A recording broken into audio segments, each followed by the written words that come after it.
Howdy. Today's runcast is a walkcast. I've just been depressed the past couple of days. I don't feel good. And very luckily for me, I was not socialized due to my gender, or my family didn't raise me to feel like mental health is any kind of stigma. So I'm okay talking about it. I'm okay just letting it be what it is. If there are those of you who are socialized otherwise, Sister Sylvie's letting you know that nobody's actually impressed by that. Like, my thing is when I'm sad or emotional or whatever my thing is, I don't want to like put that on other people. I don't want to be like a burden. I have this thing about being like burden bear. And so that's a thing. Like, I don't want to put it on other people. But you don't actually fully, what's the word? People don't fully escape whatever your thing is if you just refuse to acknowledge it and deal with it. People are still seeing that there's something wrong with you and they don't know what it is. And you just kind of, like, they don't know how to act. If you tell people what it is, like, you don't have to tell them what your problem is, but if you're like, I'm sad today, or I didn't sleep well, or I'm having anxiety, or, you know, whatever the thing is, people are like, oh, okay. And then they know kind of how to, like, handle whatever it is that you're giving off. And that actually, to me, is much more social and compatible and compassionate, allowing other people to show you compassion, than it is to be like, I'm just gonna stuff it down and pretend like no one notices, because they fucking notice. People notice. They just don't know what's wrong with you, which is whatever. But so, because I'm not feeling well, I thought, you know what, instead of my run, I'm actually just gonna walk. I don't have my headphones on. I'm just listening to birds and like insects and weird distant traffic-y sounds, and it's really nice. I think that for me, one of the hardest things about existence in general is that you just never really get a break from yourself. So the things that I benefit the most from are things that kind of give you a break from yourself, like Vipassana meditation, which is, instead of taking the breath as the object, you take the body and the mind as object, and then there's the observer. So what we would call I, the like ego, is the observer, rather than it being like my body, my mind. So you can hear this bird. And so Nam is sensations. Nam is hearing that because there is sound and your ear is such that it can receive sound. And so there's a cause and an effect. But there's no like, I'm hearing that bird and I feel something about it. The ego's out of it. You just observe it. And that is like a nice break for me. So I've really benefited from practicing Vipassana. And I would benefit greatly now by practicing it more often so that I was better at it. Or could slip into it more easily. But this walk is actually really doing a lot for me in terms of just being out in nature. But like not being able to escape yourself or take a break from yourself is a little like cabin fever, but for your person, for your existence. And going for a walk or something, it's like getting outside. It's actually really nice. So, nothing happened. Like, when I get depressed or very sad or hopeless, nothing really happens. Like, there's no like cause and effect trigger kind of thing. Something that I've noticed about people, like the heart of people, is that we think we're a lot more cause and like a little bit of effect, but we're actually way a lot of effect and very little cause. Like the things that actually cause, same thing, like sound exists in the world and we have things that can receive that sound. That is the cause and the effect of why you're hearing something. I can always like go back and back and back and find something that feels like it triggered the way that I feel, but that's not actually true. Like, it's kind of like weather patterns. You're like, oh, well, it's raining because there are pressure systems, and you can kind of like find a cause for why it's raining and the heat pressure systems are moving and stuff like that. But in actuality, nothing actually caused this, that, or the other thing in some kind of like moral sense. It's just more like things are always moving, things are always changing. And I tend to have a little bit of a pendulum swing.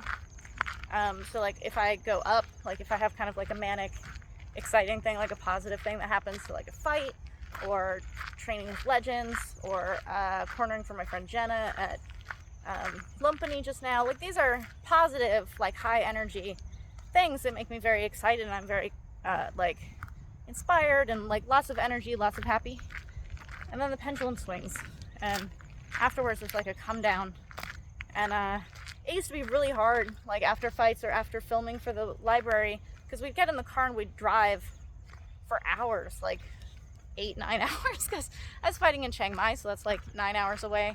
When I fight in Buriram recently, that's like 6 hours away. But so you get in the car and you sit there, and it's this like coming down processing thing, and it can be just difficult, because I don't really know what the like self-care things are that I actually need and benefit from the most in order to kind of like level out those peaks and valleys. But even when I do know what some of those things are, like this walk, for example, I don't really have a lot of control over how much it's gonna affect things. That's okay. I mean, it's the same with training. Is like, you know, the things that are required to get strong. Like, you know that you have to do push-ups and sit-ups and pull-ups and all these things in order to get strong, but you actually have to do them. Like, you have to do them every day. And in the last Muay Thai library session we just put up, it was the 4th installment with Wong Chunoi. He's teaching me these incredible things, and he decided to use the session to talk about like kind of defensive, strong fighting, which was very interesting for me, because he wasn't not knowing my style and like deciding he's going to teach me some femur thing. He knows my style, and he was teaching me like the opposite of my style, in this kind of like, in order to understand how your strengths work, you also have to know how someone else's strengths work, and how their weaknesses work, and how your weaknesses work, and this kind of thing. And so I was like really getting a lot out of what he was teaching me. I was really, as I was voicing it, I was like really excited actually about all the things that he taught me. But he keeps saying in it, he's like, you have to practice this every day. You have to do it every day. He's like, it's not the same to like intellectually understand what I'm saying to you. He's like, bah, I'm making his cartoon sounds. He's like, you have to go and actually do it. Like, you have to actually make it a habit, and you know, you are what you continually do, kind of thing. So that's one of these things about like understanding my grooves, like understanding the grooves that I've worn. This is the hard thing about like changing habits, or if you have mental grooves. Like, I have mental grooves that again, when there's a high, I know there's going to be a low. This is a groove. This is like having a path cut.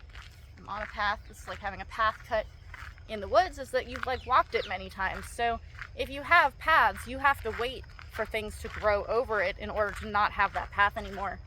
And it's kind of hard to have the patience to let things grow there. It's hard to like wait for the powder of freshly fallen snow so that you can like reline the slopes with your skis or whatever the thing is. And it happens. Like, there are times that can be kind of coincidentally helpful in allowing you to like reline those things. Like, if you move because your whole life is starting over, this is kind of a freshly fallen snow situation, so you can kind of try to rewrite that. If you get into a new relationship, if you make a new friend, if you get a cat, like whatever the thing is, these things can kind of, just through coincidence of also being changed, allow you to start to try to like recut different grooves, because it you know, gives you lots of different scenery. But the thing is, you are you. What I was talking about, it not being able to escape yourself, you will find those grooves. The brain really likes equilibrium, and so it totally just will like move into the easiest spaces, and the easiest spaces are the well-worn grooves of what you have consistently done. So if you've spent a lot of time letting yourself walk those routes, it's going to be much easier to go into them. I saw this, I think a reel came up when I was like scrolling. There's a girl sitting in her car, and she was talking about how her parents had raised her with this kind of confidence that their voices talking about how great she was, and not in like a gross way, like the way that they talked to her when she was a kid made her inner voice very positive. It made her inner voice very encouraging, and allowed her to believe in herself. And like, she was just talking about what a gift that was from her parents, that they did that for her.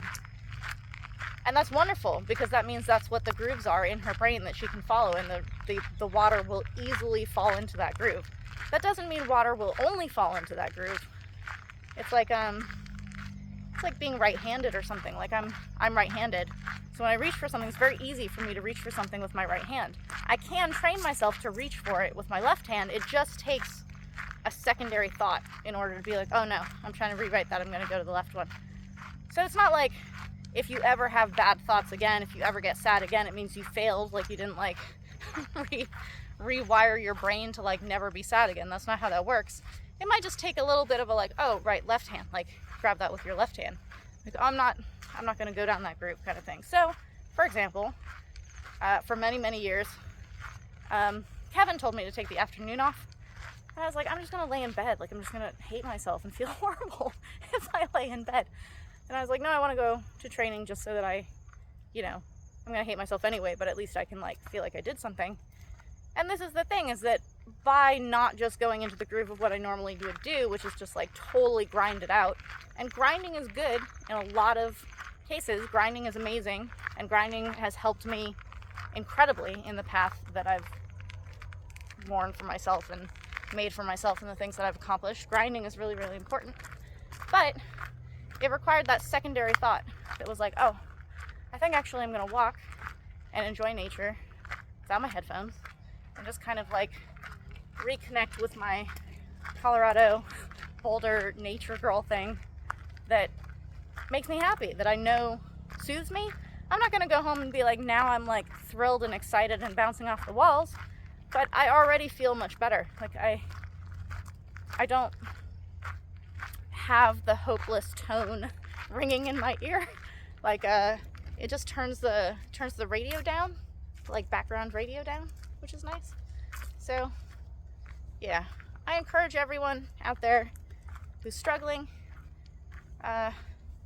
Shit happens, you know, you do struggle sometimes, and you know, it doesn't seem like any direction is right, but just moving a little bit, even in the darkness, just a little bit of a like wiggle and a budge, can be helpful a little bit. And it's really fucking beautiful here. Like, I'm really freaking out about these, like this tree here that looks all like burnt out. That is so beautiful, and I just get to look at it, you know. I get to observe all these little things as I'm walking. I really like seeing things. I also think, I was thinking this earlier and I forgot. I also think that one of the reasons I'm very introverted, and I say this a lot, and it sounds ridiculous because I am someone who is very much online. I very much have a public presence, even though I'm very, very shy, very introverted. I need a lot of like recovery time after social interactions. But one of the reasons I'm able to do this, one, is that I'm actually literally walking alone in the woods, and so talking to a camera is not that hard. If I was talking in front of like 50 people, that would be incredibly hard. But one of the reasons I'm able to do this is I never ever in my life have believed that I have unique feelings and experiences that no one else has. I do feel a little bit like an alien. Like, I don't feel like I fit in anywhere. I felt this way a lot as a kid. Like, I had my very, very close friends. I had my family. I had my brothers. I had my sister. Like, I have very, very close, tight relationships that it doesn't matter that I'm an alien in. It's like, whatever. But like socially, like in groups and stuff, I don't feel like nobody thinks or feels the way that I do. I just feel like outsider odd kind of thing. But one of the reasons I'm able to do this, and I believe that I don't have unique experiences and feelings, is because I read a lot. My mom read to us when we were kids. I read a lot of books growing up. I love reading now even. We watched a lot of movies when I was a kid. I don't think I really identify with movie characters very much. Like, I was never like seeing myself in movie characters. But when I would then experience something, I'd be like, ah, I remember this character having that experience. This must be what that felt like in Stand By Me when those boys are having some serious fucking rites of passage growing up stuff. And I think that's why it's really important for kids to read, especially young kids, and to read lots of different things, is because they get to feel and hear and see that their experiences are not entirely unique, and their feelings are definitely not entirely unique. Like, there's nothing wrong with you for feeling the way that you feel. And you don't get that like, no one's ever hurt as bad as I do kind of thing. Like, you've read Plath, you've read Virginia Woolf, you've read the BFG, you know, like all of these things that kind of allow you to orient yourself in the full spectrum. This is why art is really important, is you orient yourself in the full spectrum of human experience, and then you can share it too. You know, like you can be like, I don't know exactly what you're going through, but I know this feeling that you're going through. I've experienced that too. Or like, I feel completely fucking isolated and alone and hopeless, and there are lots of other people who feel that way too. And that's nice, because even though you're alone and lonely and things like this, you know that it's part of the human experience, and that you've survived every day up to this one, so you know how to like kind of continue on and keep telling those stories. And like every story has been told. There are no new stories anymore. But when you tell your story, like when you tell your version of that story, that is an incredible act. That's a form of art, and that's life. It's really beautiful. So do that. I do that. And I don't know, go for a walk, listen to the birds, stare at trees, geek out about how different plants grow, find weird little toys lost in the dirt.